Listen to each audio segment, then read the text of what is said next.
Jadi sebenarnya nggak apa-apa cawe-cawe kalau menurut Valdo, selama konteksnya positif. Ada ungkapan yang sangat terkenal. Seorang politisi itu, dia hanya berpikir dan bertindak untuk pemilu mendatang. Tapi seorang negarawan, dia berpikir dan bertindak untuk generasi-generasi mendatang. Nah, ini yang dilakukan Pak Jokowi. Dan ini yang tidak dilakukan oleh Presiden Joko Widodo. Loh, gimana? Ya, Anda lihat, nah ini saya jelaskan dulu, Valdo. Jadi kalau kita melihat apa yang dilakukan oleh Presiden Joko Widodo dengan makna cawe-cawe. Cawe-cawe itu, misal nih, Mas Herzaki, dia punya tugas A, saya punya tugas B. Untuk menyelesaikan tugas A ini, saya ikut cawe-cawe ngerjain apa yang dilakukan oleh Mas Herzaki. Padahal itu bukan kewenangan saya.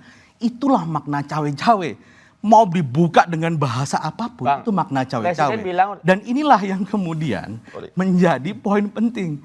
Kalau memang pemilu itu adalah kewenangan partai politik, pimpinan partai politik, berikan kepada pimpinan-pimpinan partai politik. Oh iya jelas. Tidak usah presiden ikut campur dan intervensi dalam proses tersebut. Urusan pencalonan, urusan partai politik. Yes. Tapi ketika calon sudah sampai di KPU, itu urusan rakyat dan presiden menyatakan saya bersama rakyat gitu. Jadi seorang negarawan, kalau seorang presiden dia melakukan public address, ya seorang presiden itu public address, isu pangan, isu ketahanan ekonomi, isu bagaimana kedaulatan pangan dan sebagainya, itu public address yang dilakukan.